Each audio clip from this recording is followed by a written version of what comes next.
منظور مینگل صاحب دامت برکاتہم العالیہ،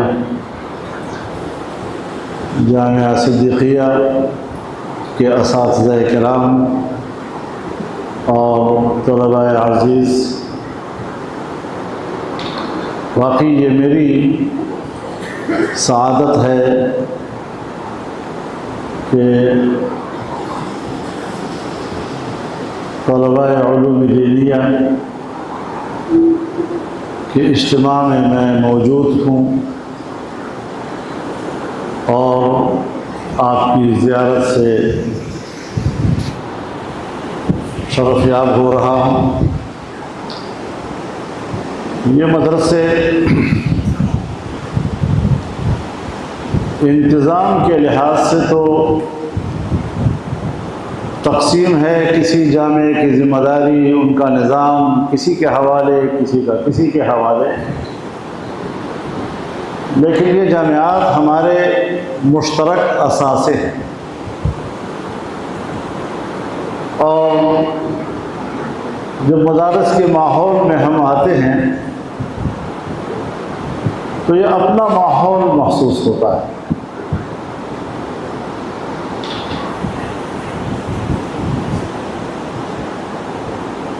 اور پھر جہاں لوگ اللہ کے گھر میں بیٹھے ہوں، اللہ کی کتاب کو پڑھتے ہوں اور پڑھاتے ہوں، سمجھتے ہوں، سمجھاتے ہوں، ایسے لوگوں کے بارے میں جناب رسول اللہ صلی اللہ علیہ وسلم کا ارشاد ہے، مجتمع قوم فی بیت من بیوت اللہ یتلون فیہ کتاب اللہ ویتدارسونہ بینہم الا نزلت علیہم السکینہ۔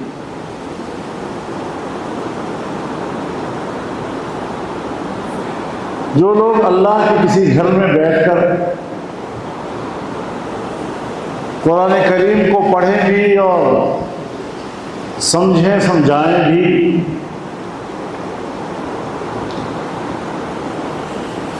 ایسی مجلس پر اللہ تعالی کچھ نقد انعامات نازل فرماتے ہیں۔ پہلا انعام تو یہ ہے کہ ان پر سکینہ نازل کرتے ہیں۔ سکینہ، سکون، تسکین، اطمینان، طمانینت، یہ ضد ہے اضطراب، پراگندگی اور پریشانی۔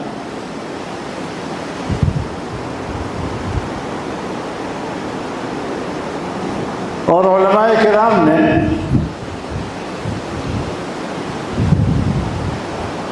سکینہ کی تعبیر کچھ اس طرح کی ہے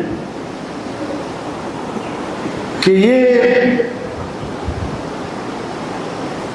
قلب کی اس کیفیت کا نام ہے جس وقت اس پر انوار نازل ہو رہے ہوتے ہیں۔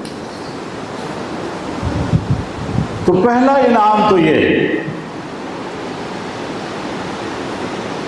کہ اس مجلس میں بیٹھنے والے ہر شخص کے دل پر انوار نازل ہوتے ہیں اور اس کی طبیعت میں ایک تسکین آتی ہے، سکینہ آتا ہے، اضطراب اور پریشانی ختم ہو جاتی ہے،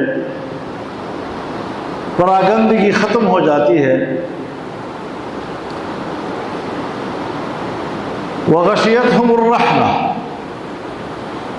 اور دوسرا نقد انعام کہ اس مجلس کو رحمت ڈھانپ لیتی، وحفت علیہم الملائکہ۔ اور تیسرا نقد انعام کہ ملائکہ اس مجلس کو گھیرے میں لے لیتے،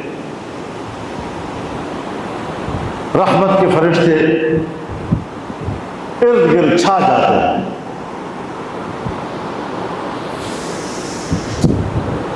وَذَكَرَهُمُ اللَّهُ فِي مَنْ عِنْدَهُ۔ اور چوتھی نقد نعمت وہ یہ کہ ان لوگوں کو اللہ تعالیٰ اپنے ماحول میں، اپنی مجلس میں یاد کرتا ہے۔ اب آپ مجھے بتائیں کہ ہم جیسے کمزور لوگوں کو اگر بادشاہوں کی مجلس میں خیر سے یاد کیا جائے تو ہم اس پر کتنا فخر کرتے ہیں، کتنی خوشی ہوتی ہے ہمیں۔ تو جب بادشاہوں کا بادشاہ، شہنشاہ، وہ اپنی مجلس میں ہمیں یاد کرے گا، اس سے بڑھ کر ہمارے لیے سعادت اور کیا ہو سکتی ہے۔ اللہ رب العزت ہماری اس مجلس کو جناب رسول اللہ صلی اللہ علیہ وسلم کے اس ارشاد کے مصداق پر، باقی تو باتیں کہنے کی بہت ہیں،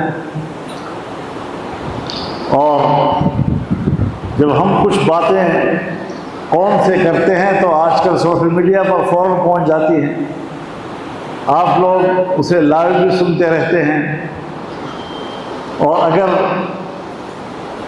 وقت ہوتا تو میں کچھ اس حوالے سے بھی آپ سے کچھ باتیں کرتا، لیکن یہ بات ذہن میں رکھنی چاہیے کہ اسلام کا جو حقیقی مقام ہے، اس کے حقیقی مقام کو ہمیں سمجھنا چاہیے، اور ہمارے اکابر نے دین اسلام کی جو حقیقی مقام ہے اس کا ذکر کچھ یوں کیا ہے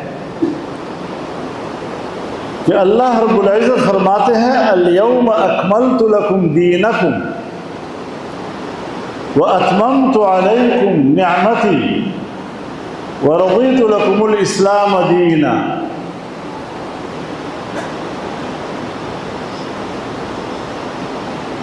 میں نے تمہارے لیے تمہارا دین مکمل کر دیا ہے۔ تو پہلی چیز ہے اکمال دین۔ ہمارے حضرات فرماتے ہیں کہ اکمال دین کے معنی یعنی دین مکمل ہے بے اعتبار تعلیمات و احکامات کے۔ وَأَتْمَمْتُ عَلَيْكُمْ نِعْمَتِي، اور میں نے اپنی نعمت تم پر تمام کر دی ہے۔ تو اتمام نعمت یہ اس کامل اور مکمل دین جو تعلیمات و احکامات کے حوالے سے مکمل ہے اور کسی نئے دین کی ہمیں کوئی ضرورت نہیں ہے، اس دین کا جو کامل فرد ہے خارج میں وہ اس کا اقتدار ہے، اس کی حاکمیت ہے۔ تو جب تک اللہ کے دین کی حاکمیت نہیں ہے ہم اس کو اتمام نعمت سے کیسے تعبیر کریں گے؟ ہاں، یہ بھی نعمت ہے کہ میرے گھر میں اللہ کا ذکر ہے، یہ بھی نعمت ہے کہ میرے گھر میں قرآن ہے، یہ بھی نعمت ہے کہ میرے گھر میں لوگ قرآن کی تلاوت کرتے ہیں، ہمیں اللہ نے 5 وقت کی نماز نصیب کی ہے، ہمیں دین کے احکامات پر عمل کی توفیق عطا فرمائی ہے، لیکن یہ افراد ہیں، اور کامل اور مکمل فرد دین اسلام کا جو کامل اور مکمل ہے وہ اس کا اقتدار و حاکمیت ہے۔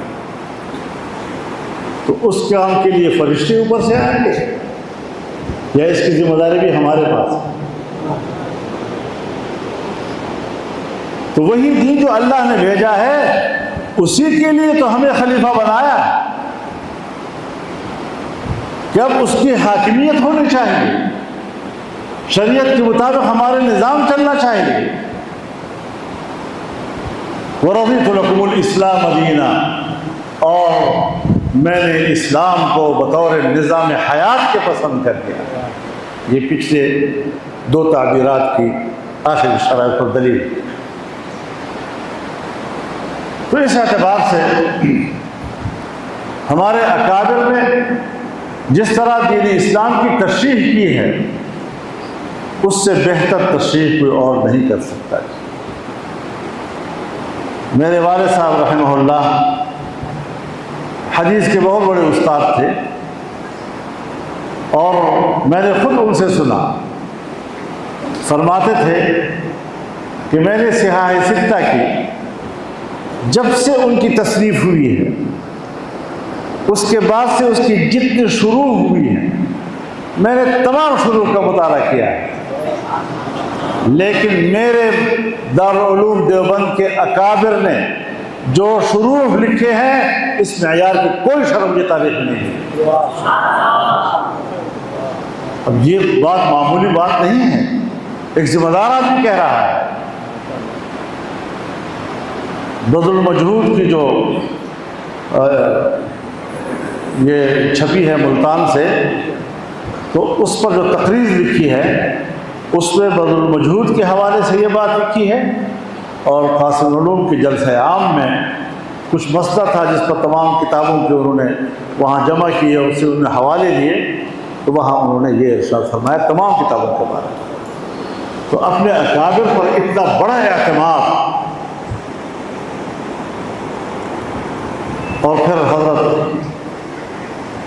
شیخ الحدیث، جب شیخ الحدیث کا نام لیا جاتا ہے بر صغیر میں تو حضرت شیخ زکریا ہی مراد ہوتے ہیں، تو وہ فرماتے ہیں کہ میرے اکابر کی ترشیحات کو سامنے رکھتے ہوئے لوگوں کو حدیث پڑھایا کرو۔ تو پھر ظاہر ہے کہ میرے اکابر کے مطابق کوئی چلے گا تو ہماری طرف سے بھی اجازت ہوگی اور نہیں ہوگی۔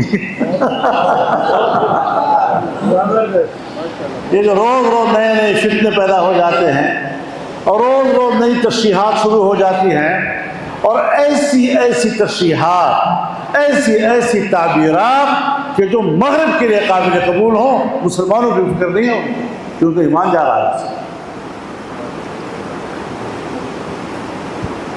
تو ہم نے مغرب کو راضی کرنے کے لیے قرآن و حدیث نہیں پڑھا، جو اللہ کو مقصود ہے اور جس طرح ہمارے اکابر نے اس کو سمجھا ہے، اس کے لیے محنت کی ہے، وہی ہمارے لیے حجت ہے۔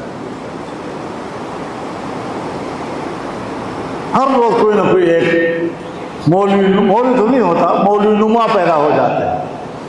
جدید اصطلاح میں اس عالم دین کو اسکالر کہا جاتا ہے۔ ایسے اسکالر پیدا ہو جاتے ہیں جو ان الفاظ سے ہم پر رعب ڈالتے ہیں کہ شاید کوئی جدید تحقیق کی بہت بڑی اس کے پاس بتا ہے، حالانکہ وہ صرف شریعت کو ضائع کرنے کے ایک مہم پر کام کرتے ہیں، اور اس طرح کی شریعت کہ جو مغرب کے لیے قابل ہے۔ تو یہ بالکل آپ دیکھیں، جناب رسول اللہ صلی اللہ علیہ وسلم نے امت کو خبردار کیا اور فرمایا لَتَتَّبِعُنَّ سُنَنَ مَنْ قَبْلَكُمْ شِبْرًا بِشِبْرٍ وَذِرَاعًا بِذِرَاعٍ حَتَّى لَوْ دَخَلُوا جُحْرَ ضَبٍّ تَبِعْتُمُوهُ حَتَّى لَوْ سَلَكُوا جُحْرَ ضَبٍّ سَلَكْتُمُوهُ قالوا یا رسول اللہ اليہود والنصارى قال فمن؟ کہ ایک زمانہ آئے گا جب تم بالشت اور قدم قدم پچھلی قوموں کی اس طرح پیروی کرو گے کہ اگر وہ گوہ کی غار میں گھسنے لگے تو تم وہاں بھی ان کے پیچھے جانے کی کوشش کرو۔